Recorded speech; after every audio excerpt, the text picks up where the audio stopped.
Der Audio-Adventskalender ist ja für gewöhnlich ein Ort mit Geschichten, die gerne mal ein bisschen leichter sind. In den nächsten 3 Tagen werden die Themen aber ein bisschen schwerer. Darum werde ich in diesen Geschichten auf die sonst eher lockeren Intros und auch allgemein auf einen Grossteil von Soundeffekten verzichten. Die Weihnachtszeit wird in Filmen, in Liedern oder in der Werbung ja gerne als Zeit dargestellt, wo alle überglücklich und zufrieden sind. Und ich hoffe von ganzem Herzen, dass das bei dir auch in diesem Jahr tatsächlich so ist. Wir alle wissen aber, dass das leider nicht für alle der Fall ist. Während Weihnachten für die einen zu einer der schönsten Zeiten vom Jahr zählt, können die Tage für andere die einsamsten und oder schwierigsten überhaupt sein. Falls du vielleicht selber gerade eine schwierige Zeit durchmachst oder aus anderen Gründen gerade keine ernsteren Themen magst vertragen, kannst du die Stories natürlich auslassen oder zu einem späteren Zeitpunkt mal hören. Wenn du mir aber das Vertrauen schenken magst, kannst du mich in den nächsten Tagen durch 3 Geschichten begleiten, in welchen wir das Schicksal von 3 verschiedenen Charakteren beleuchtet. Was die 3 allenfalls miteinander verbindet, finden wir in den nächsten Tagen zusammen heraus. Danke für dein Vertrauen und danke an dieser Stelle übrigens, dass du bis dahin schon in den Adventskalender reingelassen hast. Das bedeutet mir sehr viel. Starten wir also mit dem ersten Teil von der Geschichte mit dem Titel Lonely. Lorina war gerade mit dem Streckeisen am Tor glätten. Von anderen hat sie häufig zu hören bekommen, wie Schatz doch sage, dass sie ihre wunderschönen Naturlocken immer so glatt presse. Viele würden schließlich für so eine Haarpracht fast alles Mögliche machen. Viele, das mag stimmen.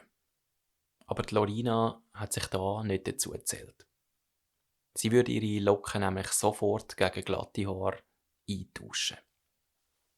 Wo die Lorina in diesen Gedanken vertieft ist, zieht die 5-jährige Tochter an ihrem Kleid und fragt, ob ihre Mami endlich parat sei, und sie schiebt gerade noch die Frage hinein, ob dann auch der Papi das Jahr ans Weihnachtsfest käme.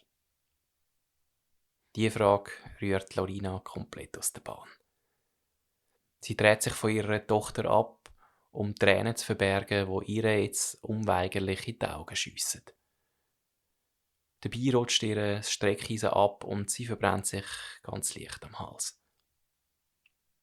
Wieso hat ihre Tochter auch nur die topfgleichen Augen wie ihr Vater? Und auch genau seine Locken.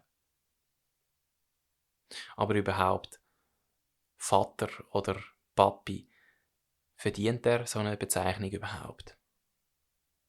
Biologisch unbestritten, aber das Wort hat einfach gleich falsch stöhnt, wenn es die Lorina mit dem Mann in Verbindung gebracht hat.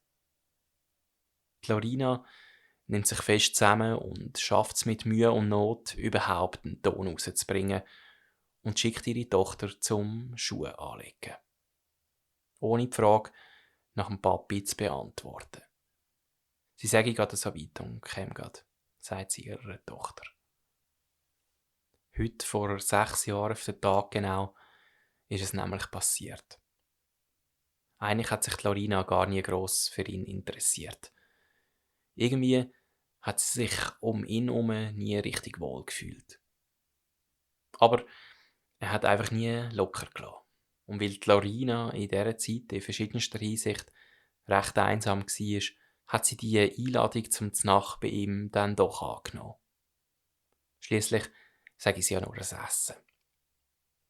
Und an Weihnachten allein zu sein, mache ihre Situation wohl auch nicht besser. Aber nichts hat Lorina in ihrem Leben so bereut, wie diese Einladung angenommen zu haben. Auch wenn sie sich nach dem Dessert bedankt und darauf aber klar zu verstehen gegeben hat, dass es für sie jetzt Zeit sei zum Heimgehen, hat er sie einfach nicht lassen. Und auch wenn sie weiß, dass es absolut falsch ist, hat sie sich gleich immer wieder dabei ertappt bei der Frage, ob sie vielleicht irgendetwas hätte machen können, um das Geschehene zu verhindern. Seither hat die Lorina ständig einen inneren Kampf mit zu grossen Fragen, als dass man die so einfach für sich beantworten könnte, geführt. Vor und nach der Geburt von ihrer Tochter. Sie hat sie geliebt, unbestritten. Gleichzeitig hat sie aber auch täglich an ihn erinnert. Während er sein Leben gefühlt wie eh und je weitergelebt hat, ist es für die Lorina seither mehr ein Überleben gewesen. Seelisch und zu allem anderen auch einfach von der Energie her. Früher hat Lorina nämlich sehr viel gemalt. Inzwischen hat sie einen Pinsel nur noch beim Bestreichen von Weihnachtsguetzli in der Hand gehabt, wenn sie neben dem Spagat aus Schaffen und dem Nötigsten an Kinderbetreuung auch noch versucht hat, das Bild von einer alleinerziehenden Mutter aufrechtzuerhalten, wo auch Zeit für so Sachen noch findet. Aber das Ganze ist ihr mächtig an die Substanz gegangen.